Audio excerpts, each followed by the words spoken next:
A reading from the Gospel according to John. When they had come near Jerusalem and had reached Bethphage on the Mount of Olives, Jesus sent 2 disciples, saying to them, "Go into the village ahead of you, and immediately you will find a donkey tied and a colt with her. Untie them and bring them to me. If anyone says anything to you, just say this, 'The Lord needs them,' and he will send them immediately." This took place to fulfill what had been spoken through the prophet, saying, "Tell the daughter of Zion, look, your king is coming to you, humble and mounted on a donkey, and on a colt, the foal of a donkey." The disciples went and did as Jesus had directed them.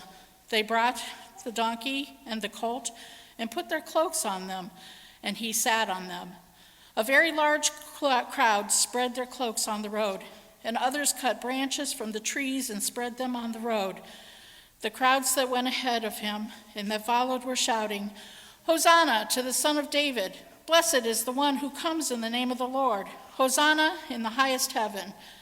When he entered Jerusalem, the whole city was in turmoil, asking, "Who is this?" The crowds were saying, "This is the prophet Jesus from Nazareth in Galilee." Thus ends the reading of the word. Thanks be to God, who is still speaking. I do want to point out in your Mullen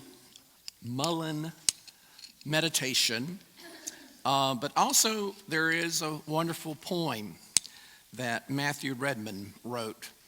When I was hunting for poems on the 12 steps, I didn't find much.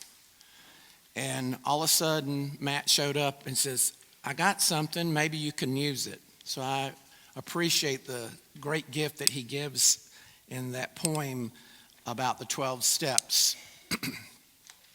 So we're coming to the conclusion of the series. Yay. Oh, I said that. And so I still haven't solved all my problems. Here in 6 weeks, it ain't over yet, so I'm still codependent. So we'll be that way for a while. So if you will, join with me as we say the 12 steps. We admitted that we are powerless over and that our lives had become unmanageable. Come to believe that a power greater than ourselves can restore us to sanity. Made a decision to turn our will and our lives over to the care of God as we understood God. Made a searching and fearless moral inventory of ourselves. Admitted to God, to ourselves, and to another human being the exact nature of our wrongs. We're entirely ready to have God remove all these defects of character. Humbly ask God to remove our shortcomings. Made a list of all persons we have harmed and become willing to make amends to them all. Made amends to such people whenever possible, except when to do so would injure them or others. Continue to take personal inventory, and when we are wrong, promptly admit it. Sought through prayer and meditation to improve our conscious contact with God as we understood God, paying only for the knowledge of God's will for us and the power to carry that out. Having a spiritual awakening as a result of these steps, we try to carry this message to and to practice these principles in all our affairs. Well, we're at step 11, sought through prayer and meditation to improve our conscious contact with God as we understand God, and praying only for the knowledge of God's will for us and the power to carry that out. Well, there's a lot of stuff in that step that we have to work through. The biggest issue I think we also find is that we really have to find an alternative mind. You must put aside your old self, which has been corrupted by following illusionary desires. Your mind must be renewed by our spiritual revolution. That's what Paul wrote to the church in Ephesus. You got to find a new way to think. We've talked about this here and there throughout the process. It really is to move your mind to a new place. It goes on to say, when you pray, you're supposed to take off your thinking cap and put on another thinking cap. that will move you from egocentric perspective to a soul-centric perspective.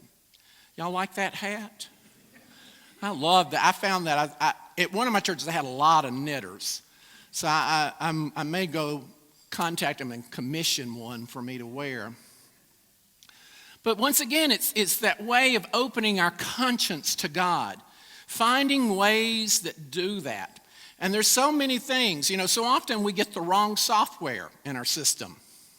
We got to find a new way. So often, and I'm raising my hand, it's me. We have a calculating mind, a mind that is hypocritical, calculating, and argumentatively.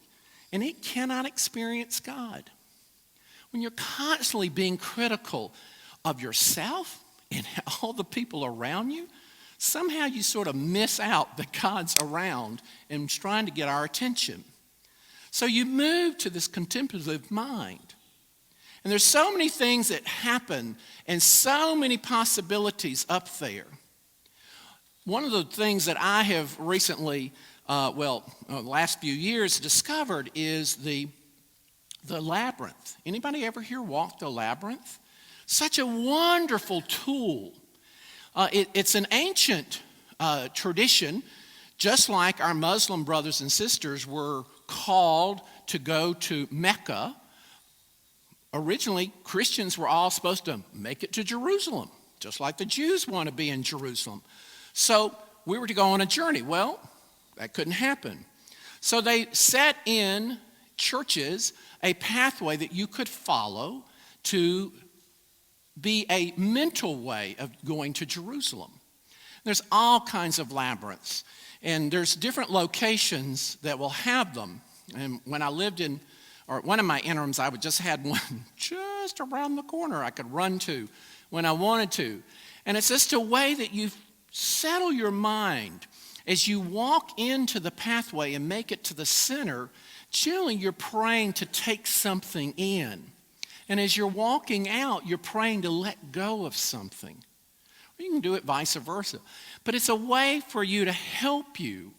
There's tools, just like the 12 steps are tools that help us to have that conscience of God in our lives.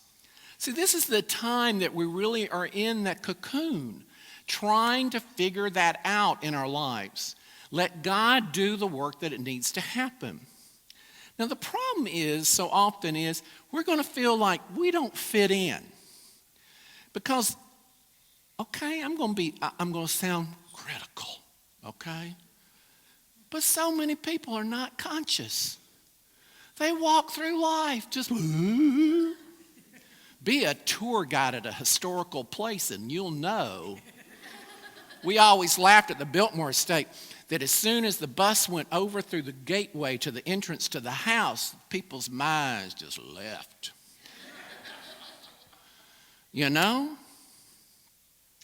But to be conscious, and so it does often make us a little different.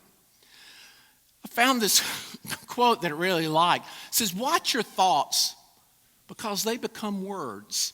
Watch your words because those will become action. Watch your actions because they become habits. Oh, Lord. And watch your habits because they become your character. Watch your character because it becomes your destiny.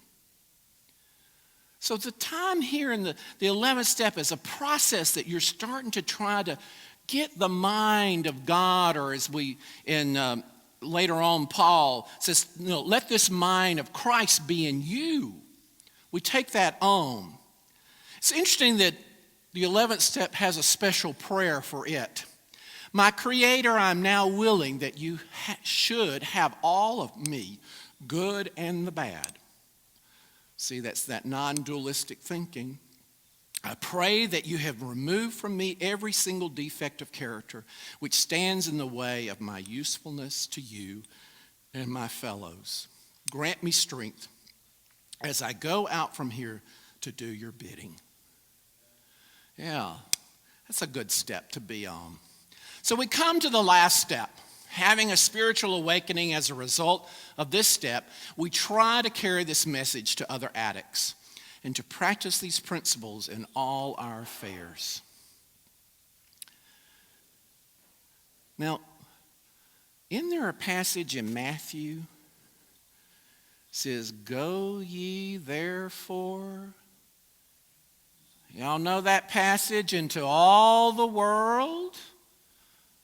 You know, that is the call of Christians, is to go out. Well, so often we don't have a lot to take out. We're grumbling, we're mean, we're nasty. And did I point at anybody? Because, yeah, I can be that way. I confessed last week. You know?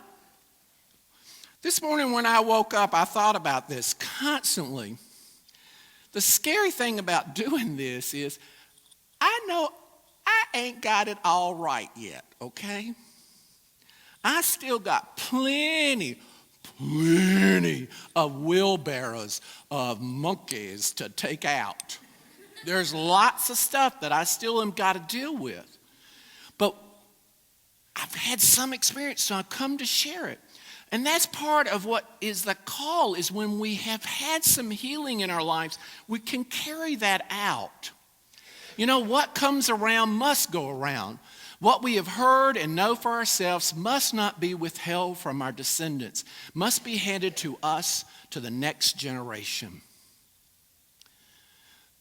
When I was in my 12-step recovery major time in my life, I finally came up with my real philosophy of being a parent. And it boils down to this: the best gift I can ever give to Laura or Emily is a healthy Houston. Because then the crap stays and it doesn't go to the next generation. That's the best gift I could ever give to my children. And so we let it go. We move and we try to improve until people basically egocentric is radically exposed, revealed for what it is, and foundationally redirected. Much religion becomes occupied with rearranging the deck chairs on the Titanic. That's Richard Rohr's quote. You know, we get serious about having change in our lives, trying to improve our conscience of God and let God do that work. And also come back, because I've now realized, and I don't know if you saw me, but when I was reading the 7th step, when I humbly asked God, I get a smile on my face. Because I realized that is such a critical moment in my life. It was when I came and embraced that aspect. I take ownership of my life. I take ownership of what I do. One of the best things come is that I just admit. You know, I know some people got their knickers in a knot when I canceled, with some guidance, but I decided to cancel that Wednesday night. Well, I've canceled at some other things at other churches that they have really given it to me, you know. But I was going, yeah, it's my fault. So I promised that on August the 1st, I'll quit. So, you know. So interesting that the book of James, which is a great book to read and so often ignored, James was the book that Martin Luther wanted to rip out of the canon. He did not like that book. And the part of it is because he was asking for orthopraxy.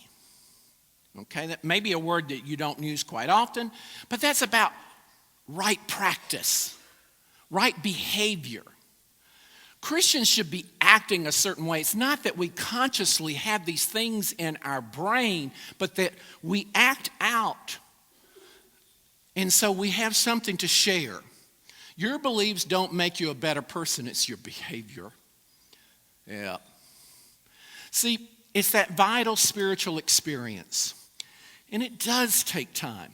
And it takes lots of different events.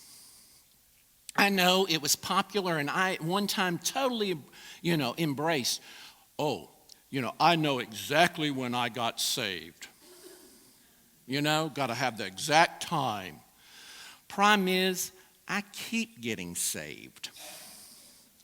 I still am getting stuff to get rid of. I'm still having God work in my life. It ain't over. I told my girls that I want whatever monument they put up, all I want it to say is he did not stop growing. That's all I ask. Now, my problem is I like to grow this one and this one. But hopefully, it is my heart that is growing. As Zippy Ranowski keeps telling us, we have to, and the Hebrew thought is that we unbind our heart. Because our heart can get so bound up and so tight. But that's not the way God, our Creator, wanted it to be. It is to move us forward. See, addicts develop a love and trust relationship with a substance or compulsion of some kind, which becomes their primary emotional relationship. We got to find it focus. See, when you boil it all down, there's really only one sin, and the one and only sin is idolatry. Making something a god that's not a god. It's interesting that in the Hebrew canon, the story that starts off the whole part of God's movement in our lives is about these two people in a garden. And they have spent so much energy. Well, is it a real person? Or oh my God, we fight over what's not important so that we don't get to the message. The message is when I finally realized, this is really what the story of Adam and Eve is, a story about finding who's going to be God. Who is going to be center of my life? Who is this greater person, thing, spirit, or whatever that will move and change us? That's what we deal with. That's what the 12 steps help us with. It's the tool to help us find truly the God that is God. And then all of a sudden, we become butterflies. And we're transformed. And the gospel lives. So next week, we will celebrate being transformed. Amen.